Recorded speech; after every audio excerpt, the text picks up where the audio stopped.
I'm starting to think my best friend's boyfriend is using his clumsiness as an excuse to hurt her, and I don't know how to tell her. I'm a 26-year-old woman, and one of my closest friends, Kay, also 26, has been dating a guy named Andrew, 25, for almost a year now. Up until a few months ago, I genuinely loved seeing them together. Andrew fit into our friend group so effortlessly. He's been easy to talk to and is someone who I thought could be the perfect match to Kay. In the beginning, Andrew has always been known for being clumsy, occasionally spilling things on himself, tripping and sometimes just being an overall goof. We joked he was the poster child of a himbo. It started with a simple mistake, Andrew spilling wine on Kay's outfit. He seemed so apologetic and genuinely sorry. Then a couple days later at a potluck, Andrew bumps into Kay while she was bringing out a salad bowl, causing it to fall on her foot and giving her a pretty nasty bruise. Again he was apologetic, but this time just rubbed me the wrong way.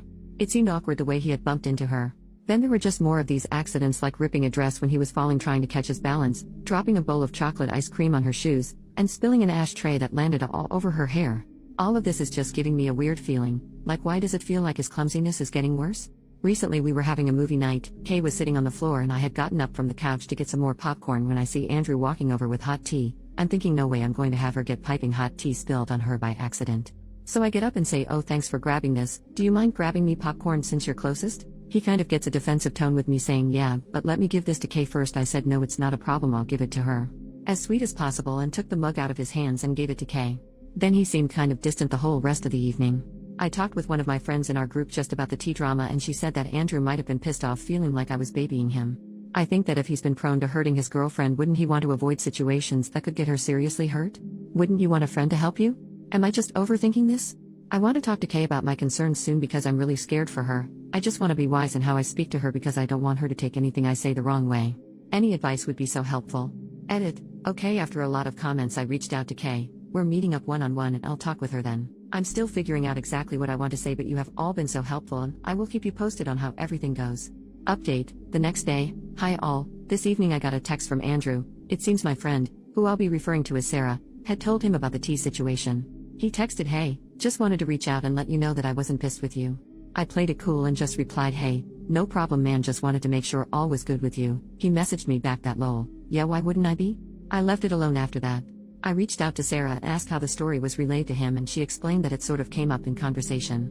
She had told him that I hadn't meant to baby him and hoped I didn't make him pissed by taking away the teacup. Sarah is a fixer and I think she just wanted any conflict between us to be resolved. While I know she was coming from a good place, I am a bit frustrated to have my words twisted into what she believes happened. I messaged Kay and we are still hanging out either early Monday or Tuesday. She seemed to be fine with me. We had a quick call, but she seemed less talkative, which has me nervous. I really hope I didn't screw everything up. After a lot of comments, I've decided I'm going to be careful with my wording. A lot of you have pointed out Andrew could have a medical condition. While I'm a bit skeptical, I will keep this in mind. Hopefully my concerns can be addressed in a way that flows with our conversation. Thank you all for your feedback, even if some was harsh, and to all who have shared DV stories, I'm so sorry you had ever received any mistreatment. You deserve happiness and safety. I'll be posting an update as soon as we have our talk or anything changes. Edit. For clarification, he's only being clumsy with her. In fact, I'd say it's become more focused on her. Sorry, should have been more clear in my writing. Andrew's clumsiness, while apparent, was always self-inflicted, like a small spill or mostly tripping a bit over his feet. It's been only recently with his behavior it's become more pointed towards Kay. Like he's rarely been him being the injured or spilled on party, it's now been only Kay. Relevant comment. Does he do it when she's particularly proud of or happy in an outfit? OP, the dress he ripped was one of her favorites, and she had to go home early because it ripped in the cleavage area and she was more so embarrassed. The ashtray being dumped on her hair was when she was wearing her hair natural, curly, when she mostly straightens it. But she'll have her hair natural randomly and nothing happens. Also, he totally ruined her white heels with the chocolate ice cream. OP realizes something a few comments later. That's something I've been thinking about, and writing it all down I just realized, all the accidents have to do with her looks. Spilling on her outfits, bumping into her when she's wearing a dress, chocolate ice cream on her shoes, those were white heels. I know that's just speculation. Someone else said it could be a Munchausen by proxy situation. Overall just solidifies that I just need to talk to her, which I am this week. Also, her reaction to these accidents is always quick to try to move on. She is somewhat introverted and doesn't like attention, so she's just quick to say she's fine and move on from it. She'll tell Andrew that she forgives him and just to be careful. Commenter, this seems sinister because it seems like he's trying to see what he can get away with. OP, that's what has been hard. I felt like I've been the only friend to notice. Like no one else seems to want to believe that Andrew's doing this on purpose because we've known him to be this clumsy guy. I mean, who wants to believe someone's doing this on purpose? Commenter, does this happen in front of others or also with just the two of them?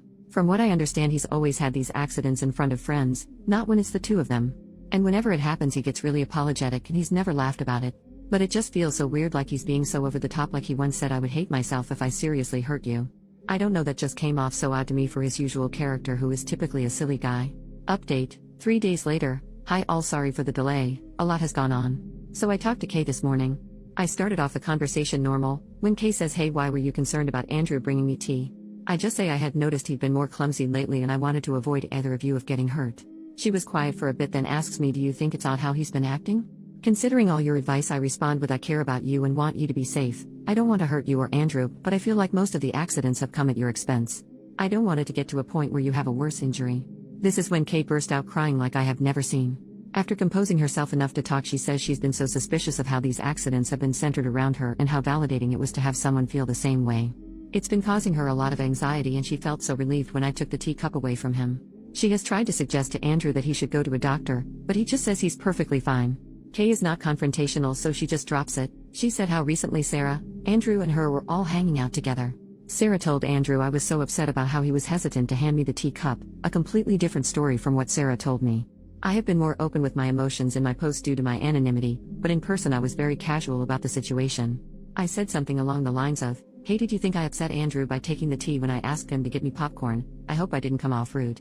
Then Kay told me something really disturbing, how during this conversation Andrew and Sarah started joking about Kay being a battered wife. How ridiculous the idea would be if Andrew was really abusing her, and some really dark jokes. This had Kay feeling like she was crazy to think that these accidents might be on purpose. Also, they had said some things about me that made her so upset she couldn't even tell me. Kay said she's felt trapped, living with him, and how he's intertwined in our group. She felt like she needed to wait to have proof he was faking it to make it worth a bunch of drama. I feel horrible that she's felt so alone in this. I was pretty blunt and just asked, "Do you still love him?" She responded, "I don't. I think I don't even like him anymore." So we talked about the best way for Kay to leave Andrew, being as safe as possible. Kay called in sick to work and we went over to her house and talked with our friend Leah, her roommate. Andrew was out at work, so we quickly moved all their things into Leah's room. She has a key to her door. Anything that was super sentimental to either of them we packed in my car. Kay is going to stay at my house and Leah wanted to stay with a family member who lives not too far away. Kay has written a letter to Andrew ending things. She is going full no contact. She set a date that she expects him to leave. He moved in with them so he doesn't have his name on the lease. Our friends Mike and Corey will be staying at the house. This is to ensure nothing will be damaged due to an accident, also to let Kay and Leah know when it's safe to come back. Thank you all so much for your advice. Tomorrow I plan to go on a little shopping spree with Kay, doing everything I can to alleviate her anxiety. So far we know Andrew has seen the note and is packing to leave. So far so good. If anything happens I'll be sure to update you all. Relevant comment: what the heck is up with Sarah? OP, this is what is so odd to me. I said Sarah was a fixer because she has always been the mom friend wanting everyone to be safe and happy. I've never noticed anything between them, just normal banter we all have with one another. I just don't know why she's going to bat for him so hard. We had a call where she was very mean, to put it mildly. She was very angry at me, like I was the one who caused all this, as well as some very personal attacks. I think Andrew is telling her something because this isn't who I knew her to be at all. Or maybe she has always been but has simply masked it? Commenter number 2. Did Kay ever tell you what Sarah said about you? OP, I told Kay vaguely about what Sarah said on the phone call and asked if it was similar and she confirmed. Being vague as possible, it has to do with my family's issues with addiction and situations happening due to that. I had told our friends in confidence, knowing she's used it to weaponize it against me, and has told Andrew has my skin crawl. Commenter, what was your other friends' reactions to Kay and Sarah? All of our friends, except Sarah, have been a huge help in Kay's healing during this time. It's been amazing to be a part of and witness. We've all since blocked her. Her comments towards Kay and me have not been tolerated by our group. Hopefully this is the wake-up call she needs. Final update. First off, Kay is safe. I want to thank everyone for their advice, it has been a huge help. For someone's comment, we got that detector that finds hidden cameras. Mike and Corey searched everywhere and found nothing. They also have searched for spyware on Kay's phone and laptop, also looked for tracking devices, and nothing was found. Locks have since been changed, and after a lot of consideration Kay and Leah have decided to not move due to financial reasons. But for their safety they've decided to have Mike live with them. He works remote so he doesn't have to leave for work and will be at the house most of the time so Kay or Leah wouldn't be home alone. Corey got a Ring camera for Kay. Also our friend group have code words and safety questions with Kay, which I really recommend anyone leaving a DV situation to do. So last week Sarah had dropped by one of our friends' house to leave a letter for Kay in her mailbox. It was very odd. It was written from both Sarah and Andrew's perspectives, saying how hurt they were, that the way they have been treated was so unfair, that it isn't healthy to go from being someone's everything to just shutting them out entirely. They said how they were happier without outside influences and hoped Kay could find the freedom they had found together. They stated a lot of gross comments about personal struggles of myself and others in the friend group to paint us as crazy people. They ended it with how they just wanted to move on, that this was their goodbye and that they would welcome her back if she ever wanted to reach out to them but would respect her wishes to go no contact. We all don't know if this is their way of saying they're together or what. It's incredibly odd. Some of our friends think it's an invitation to an open relationship. Either way, we haven't heard from them since. Kay has opened up with her counselor and us about her stories with Andrew. She has come to believe his accidents were a tactic to control her appearance. Apparently he had a thing for a certain aesthetic and would want her to dress in that way. Behind the scenes he would remark how her looks wouldn't show off her figure and how it would be more flattering for her to wear certain aesthetic, because it would just look better. He would even make jokes about her outfits and overall style. When she would tell him to stop, he would get apologetic and say he was just trying to be funny. There are other factors as well, but those risked Kay's anonymity, but all revolved around her appearance. Kay is amazing. She has been so strong throughout this process. She said it feels like a heavy burden has been lifted. She is truly special and she deserves true peace and happiness. Our friend group has really gone above and beyond to support Kay, which is the least we can do. Thank you all for pushing me to say something. It validated what Kay and a lot of our friends were feeling. I will let you know if anything changes, but hopefully Sarah and Andrew will leave Kay alone.